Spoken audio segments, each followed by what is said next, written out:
Hi friends, let's keep reading to find out what happens next in Magic Treehouse book number 12, Polar Bears Past Bedtime by Mary Pope Osborne.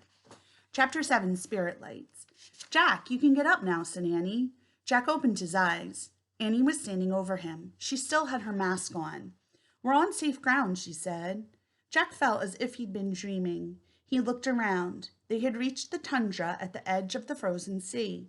The cubs were romping in the distance, but their mother was sitting nearby, gazing at Jack and Annie. She waited to make sure we were safe, said Annie. Jack stared at the polar bear in awe. The words of the seal hunter came back to him. Always thank the animal spirits. We should thank the polar bear spirit now, he said. Of course, said Annie. Jack scrambled to his feet. Still wearing his bear mask, he stood before the polar bear and pressed his hands together. We thank you, he said, bowing. Yes, we thank you forever, said Annie, also bowing. We thank you beyond the moon and the stars, said Jack. And beyond the deepest sea, Annie added. Then she threw out her arms and twirled around. Jack did the same. They both danced around in the snow, honoring the bear. Finally, they stopped and bowed one last time. When they looked up, the polar bear rose up on her hind legs. She was twice as tall as Jack. She lowered her huge head as if she were bowing back at them.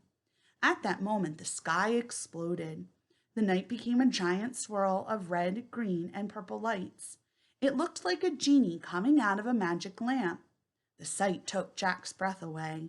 He stared in wonder as the dazzling lights hit the tundra. Is it the polar bear spirit? Annie asked in a hushed voice. As far as Jack could see, the sky and snow shimmered. Even the bear's fur shimmered in the strange light. No, it's not a spirit, said Jack. There's got to be a scientific reason. I'll find out. Shaking, he reached into his backpack and pulled out the Arctic book. He took off his bear mask and put on his glasses.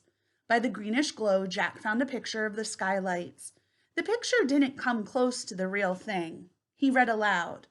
One of the most amazing sights in the Arctic is the northern lights. The swirl of light is caused by electrically charged particles from the sun striking atoms and molecules in the Earth's atmosphere. See, there is a scientific reason, said Jack. It's not the spirits.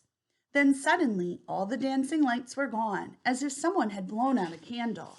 The magic had ended. Chapter 8, Riddle Solved. Now only the moon shone on the snow. Jack looked around for the polar bear. She was gone. Where'd she go? Asked Annie. I don't know, said Jack. He looked over the tundra. There was no sign of the giant bear or her cubs. Maybe she's not interested in scientific reasons, Jack said. Annie sighed. She took off her bear mask and handed it to Jack. He put both their masks in his pack. Now what? Asked Annie. They looked around. The vast fields of snow ended in darkness. Jack had no idea where they were. He shrugged. I guess we just have to walk and hope for the best. Wait, listen, said Annie. From the distance came howling sounds. They grew louder and louder. Yay, we don't have to wait long, said Annie. The huskies are coming. Howling filled the night as the dog sled came into view. The seal hunter was running beside it. We're here, over here, called Jack. He ran toward the sled. Annie followed. I was afraid you were lost, said the seal hunter. We were, said Annie, and we got stuck on thin ice too, but a polar bear helped us. Yeah, said Jack, and we wore your masks, and they made us feel like bears. Yeah, the masks made us brave, said Annie. She caught her breath. Oh man, wait, said Jack. Annie's words sounded familiar.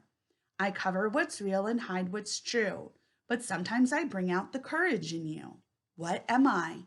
A mask, Jack and Annie said together. The seal hunter smiled. You knew, said Annie. It was for you to discover, said the seal hunter, not me.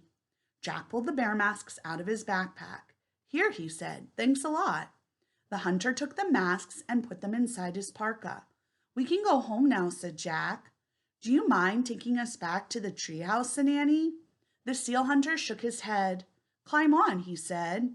Jack and Annie climbed on to the dog sled. Mush, said the seal hunter. Mush, said Annie. Mush, said Jack. Snow began to fall as they took off across the dark ice. Do you think that's it? Or do you think more adventure awaits them? We'll find out next time. Bye, friends.